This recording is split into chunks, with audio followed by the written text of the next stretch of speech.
Almost ज्ञान tutorial में आप सभी मित्रों का स्वागत है। मित्रों, आज हम संस्कृत के प्रश्नों पर चर्चा करेंगे। दोस्तों, सीधे प्रश्न पर चलते हैं। वर्ण का अर्थ है पद, शब्द, अक्षर, वाक्य। दोस्तों, वर्ण और अक्षर पर्यायवाची हैं।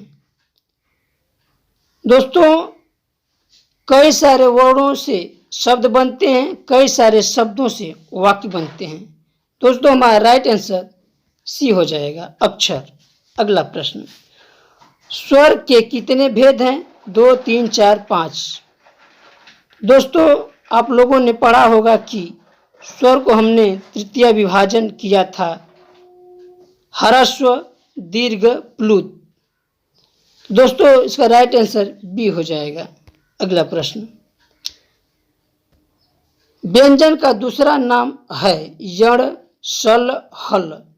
दोस्तों, यण य, व, र और ल।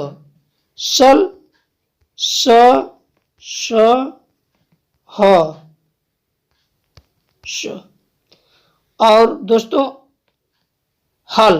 दोस्तों, हल में क्या है? प्रत्येक वर्ण आने वाले व्यंजन कहलाते हैं। और अच में क्या है दोस्तों? अच को स्वर कहते हैं। इसका राइट आंसर क्या हो जाएगा? सी हो जाएगा, हल। अगला प्रश्न, स्वरों को और क्या कहते हैं? जस, अक, हल, अच। दोस्तों, स्वरों को अच कहते हैं। स्वरों को अच कहते हैं। दोस्तों, इसमें स्वरों की संख्या कितनी होती है? तो 9 होती है। और व्यंजन की संख्या कितनी होती है दोस्तों? 33 होती है। और हिंदी में स्वरों की संख्या कितनी होती है? 11 होती है।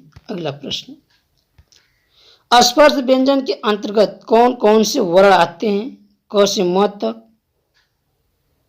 क से य तक, क से न तक, क से ज्ञ तक। तो दोस्तों, स्पर्श व्यंजन के अंतर्गत कितने वर्ण आते हैं? तो 25 वर्ण आते हैं। तो ये क से म तक हो जाएगा। अगला प्रश्न, व्यंजन के कितने भेद हैं? 4, 5, 3, 2। तो दोस्तों, व्यंजन के मुख्यतः तो 3 भेद है, मगर प्रश्न के अनुसार जो कक्षा 9, 10, 11, 12 की किताबों के अनुसार ये 4 होते हैं। एक संयुक्त व्यंजन होते हैं। दोस्तों, ये आपको बताते हैं कि पहला स्पर्श व्यंजन, स्पर्श व्यंजन, स्पर्श व्यंजन, अंतस्थ व्यंजन, अंतस्थ व्यंजन और उष्म व्यंजन। उष्म व्यंजन हो जाएगा। और ये संयुक्त व्यंजन। चौथा क्या हो जाएगा दोस्तों? संयुक्त व्यंजन। संयुक्त व्यंजन दोस्तों कौन कौन होते हैं ये भी आपको बताते हैं। ये संयुक्त व्यंजन होते हैं। त, र, ये त्र, ये भी संयुक्त व्यंजन है। ज और य, ये भी ज्ञ, ये भी संयुक्त व्यंजन है। दोस्तों, इसका राइट आंसर बी हो जाएगा। अगला प्रश्न, महेश्वर सूत्रों में कितने वर्णों की गणना की जाती है? या कितने सूत्रों की गणना की जाती है? दोस्तों, इसका राइट आंसर सी हो जाएगा। आपको बताते हैं दोस्तों कि 4 सूत्रों में स्वर होते हैं और 10 सूत्रों में व्यंजन होते हैं। दोस्तों, ये सूत्र कैसे होते हैं अभी बताते हैं।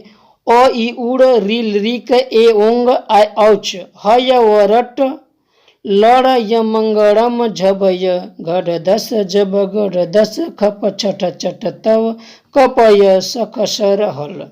ये 14 सूत्र गिने जाते हैं। अगला प्रश्न, त का उच्चारण किस स्थान से होता है? कंठ, तालु, मूर्धा, दंत। दोस्तों, कंठ यानी अकु विसर्जन नाम कंठ। कंठ में कौन कौन आएंगे? क, ख, ग, घ और अंग भी आते हैं। इसमें ह भी आ जाएगा। तालु में दोस्तों इचु यसा नाम तालु सूत्र होता है दोस्तों, इसमें च, छ, छ, ज, झ य आएंगे। दोस्तों लिटु लसा नाम मूर्धा, इसमें ट, ठ, ड, ढ और आएंगे। और ऋतु लसा नाम दंत, इसमें दंत में आएंगे डी, इसका राइट आंसर डी हो जाएगा। अगला प्रश्न, अंतस्थ के अंतर्गत कितने वर्ण आते हैं? अंतस्थ के अंतर्गत दोस्तों 4 वर्ण आते हैं। छत्र ज्ञ ये क्या है दोस्तों? ये संयुक्त है, संयुक्त है।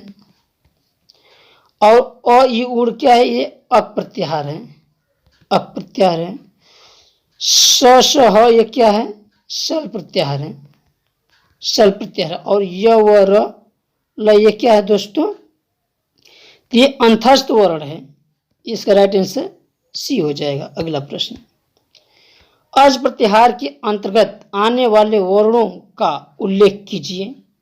अ ई उ री ली ए ओ आई औ, अ ई उ री ली ए आई ओ, अ ई उ री ली अ ई उड़। इसका राइट आंसर दोस्तों क्या हो जाएगा? इसका राइट आंसर ए हो जाएगा, क्योंकि ये 9 स्वर हैं।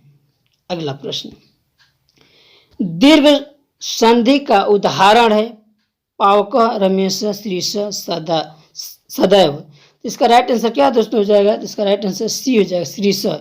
पावका में क्या होगा दोस्तों? इसको अगर संधि विच्छेद करेंगे तो पाव धन अक, यानी पावका, पावका ये अयादी संधि हो जाएगी, अयादी संधि हो जाएगी, अयादी संधि।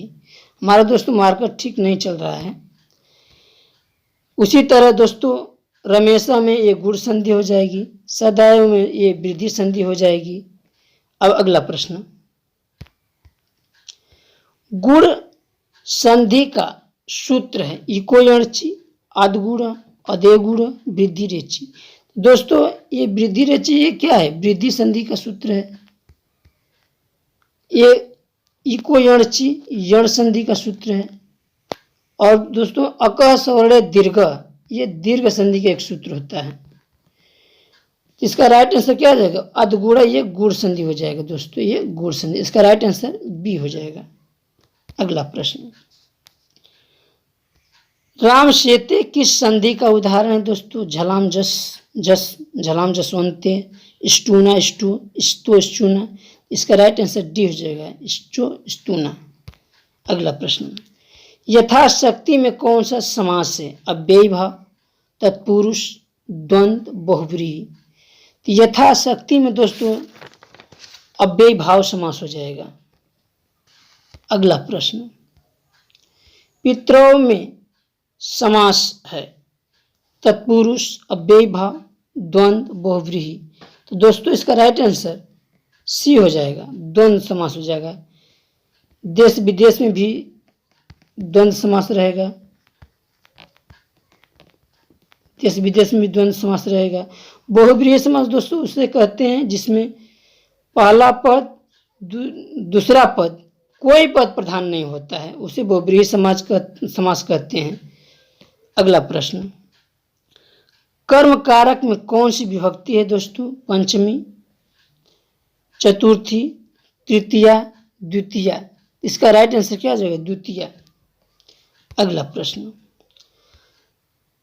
पुत्रेण सह माता गच्छति, यहाँ रेखांकित पद का कौन सी विभक्ति है? द्वितीया, तृतीया, चतुर्थी, पंचमी।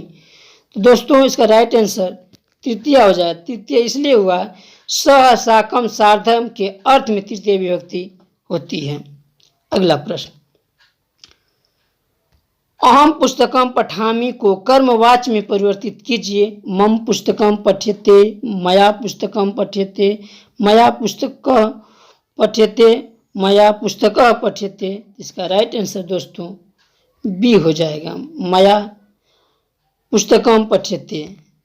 अगला प्रश्न, पितृ शब्द का द्वितीय बहुवचन में रूप बनेगा। पितृन, पितृन, पितृन, पितृन। इसका राइट आंसर क्या हो जाएगा? डी हो जाएगा, पितृन। अगला प्रश्न, 26 को संस्कृत में क्या कहेंगे? खडविंशति, खटविंशति, खडविंशतः, खडविंशति। इसका राइट आंसर दोस्तों डी हो जाएगा, खडविंशति, यानी 6 इकाई 20 दहाई, 20 6 26 होता है दोस्तों, पहले इकाई उसके बाद दहाई, इसलिए हमारा राइट आंसर डी हो जाएगा। दोस्तों वीडियो देखने के लिए धन्यवाद।